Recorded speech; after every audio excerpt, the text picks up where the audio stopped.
क्या भीम आर्मी के सेना को योगी पुलिस के संरक्षण से या जेल में जो डाल दिया गया उससे निकाल लिया जाएगा? क्या चंद्रशेखर आज़ाद अपने आदमियों को, अपने नेताओं को निकाल लेंगे? क्या 200 से 300 जो लोग जेल में हैं, क्या उन सबको जेल से बाहर करवा लेंगे? क्या योगी पुलिस से जीत जाएंगे? क्या बार बार जो ये चुनौती दे रहे हैं, क्या ये मुकम्मल हो भी पाएगा? क्या ये लागू हो पाएगा? कह रहे हैं वकीलों की फ़ौज उतार देंगे।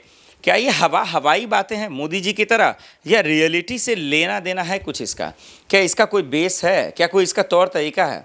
और दूसरा, जो रोहिणी जिस तरीके से यौन शोषण का आरोप खास करके चंद्रशेखर आज़ाद पे लगाए, एक से बढ़कर एक इल्ज़ाम, और महिला आयोग तक चली गई, क्या वो जीत पाएंगी? क्या चंद्रशेखर आज़ाद उस वजह से डिस्टर्ब तो नहीं चल रहा है? इन दोनों मामले को चलेंगे, लेकिन सबसे पहले आइए प्रयागराज कांड पर जो हुआ, क्या प्रयागराज कांड में क्या चंद्रशेखर आज़ाद जीत जाएंगे? क्या अपने साथियों को, अपने कार्यकर्ताओं को, नेताओं को जेल से बाहर निकलवा लेंगे? क्या ये ऐसा इंसाफ हो सकता है? क्या ये मानने के लायक है?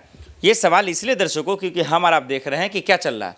हम और आप देख रहे हैं कि तमाशा चल रहा है, बकवास चल रहा है। वो इसलिए कि अब तक जो मूल कसूरवार है, जो मेन कसूरवार हैं, जो मेन आरोपी है, उसको अब तक पकड़ा नहीं गया, उसको अब तक सलाखों के पीछे नहीं डाला गया। क्या ये बेईमानी नहीं है? क्या ये नाइंसाफ़ी नहीं है? क्या ये गरीब तबके के लोगों के साथ धोखा नहीं है? तो चंद्रशेखर आज़ाद जो कह रहे हैं और सीएम योगी आदित्यनाथ की जो पुलिस कह रही है, ये तो वर्ल्ड डिफरेंट है। ये तो आसमान ज़मीन का फ़र्क लग रहा है। कोई भी अपने आप को जिम्मेदारी लेने के लिए खड़ा ही नहीं हो रहा है। और कहा क्या जा रहा है कि जेल को भर देंगे, वकीलों की फ़ौज उतार देंगे। सीएम योगी आदित्यनाथ को चुनौती पे चुनौती दे रहे हैं, कह रहे हैं आपका पुलिस है, आपका प्रशासन है, तमाम चीज़ें। बातें तो आपके ठीक है, लेकिन आप धरना क्यों नहीं दे रहे हैं, प्रोटेस्ट क्यों नहीं कर रहे हैं, उनको निकाल क्यों नहीं रहे हैं? सिर्फ आप कह रहे हैं, कर नहीं रहे हैं। हमने प्रयागराज कांड पर लगभग 10 वीडियो बनाए होंगे, उसमें आपके बयान भी दिखाए हम चंद्रशेखर के।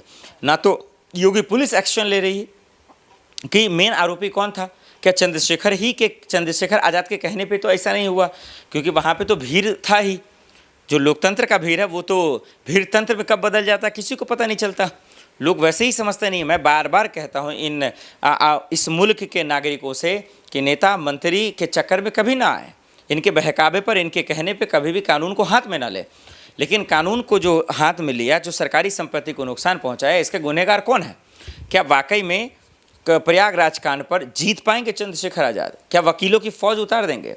क्या उन लोगों को जेल से निकाल देंगे? जो 200, 100 जितने भी लोग हैं, जो 300, क्या उनको जेल से निकलवा पाएंगे? क्या इतनी हिम्मत और हैसियत बची है खास करके चंद्रशेखर आज़ाद के पास? वो लोग बहुत उम्मीदें लगा कर बैठे हुए हैं। इसके बावजूद अगर उन गरीबों को, मजलूमों को अगर इंसाफ नहीं मिलेगा, तो चंद्रशेखर आज़ाद अब भले ही संसद बन गए हैं, आप सांसद बन गए हैं, आप वकील हैं, तमाम चीज़ें, लेकिन उनका ये जीत नहीं होगा।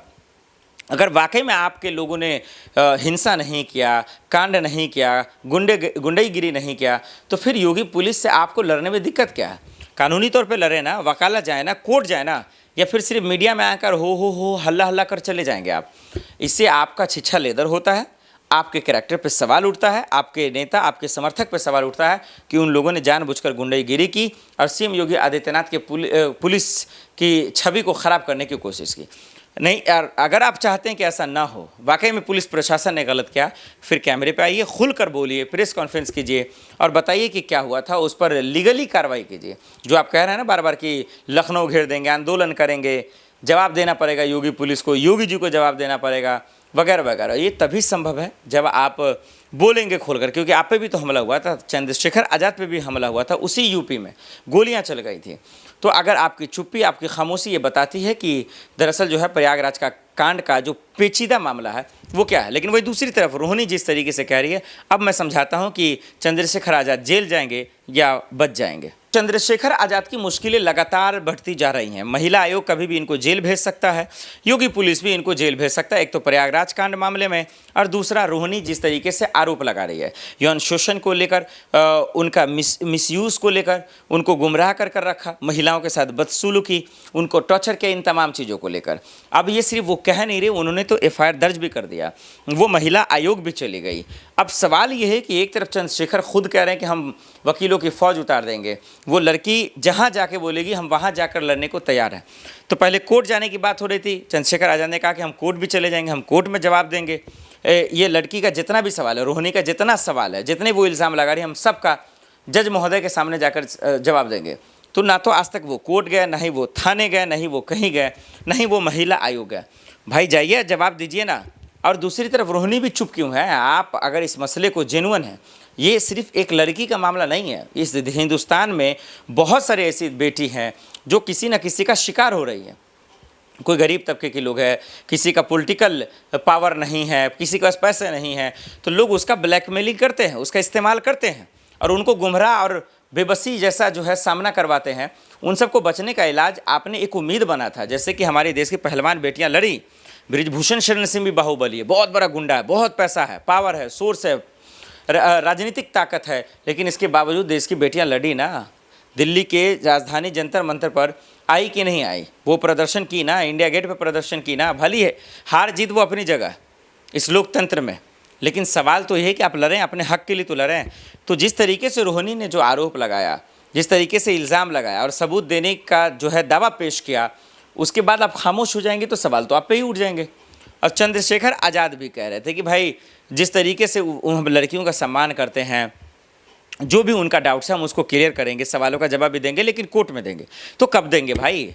जाइए ना, एफआईआर दर्ज हो गया वहीं जाकर दीजिए। तो सवाल दोनों तरफ है, लेकिन ज़्यादातर सवाल चंद्रशेखर आज़ाद से इसलिए है कि अगर ये सच है, जो आरोप लग रहा है वो अगर सच है, तो फिर वाकई में संसद सदस्यता आपको खो देना चाहिए, हाथ से छोड़ देना चाहिए, क्योंकि ना आप पार्लियामेंट में जाने के लायक हैं। क्योंकि आप जब एक महिला का सम्मान नहीं कर सकते तो महिला के प्रति अच्छा कैसे सोच सकते हैं? तो ये सवाल रोहिणी और चंद्रशेखर को लेकर जो फंसा है पेंच, वो बहुत तगड़ा और बहुत डेंजरस है। इस पे बचने की ज़रूरत है। वहीं साथ ही ये भी समझने की ज़रूरत है कि रोहिणी के साथ खड़ा कौन है। क्या वाकई में उसको देश का कानून इंसाफ दिला पाएगा? अगर ये आरोप सही है तो, इल्ज़ाम अगर सही है तो क्या उनको कोई बचा देगा? क्योंकि देश की बेटियों को तो इंसाफ मिला नहीं, बृजभूषण शरण सिंह जेल गया नहीं, दिल्ली पुलिस की चार्जशीटों में क्या कुछ है वो हमारे आपके सामने है कि सबूत क्या है क्या नहीं है। हम सब ने देखा कि किस तरीके से जो है कितने सबूत इकट्ठा हुए, कितने आरोप लगे, कितना बहसबाजी हुई, कितना मीडिया में चला, लेकिन कोई कुछ उसका बाल बाका नहीं कर पाया। किसी ने कहा पैसा है इसलिए, किसी ने कहा राजनीतिक सोर्स है इसलिए।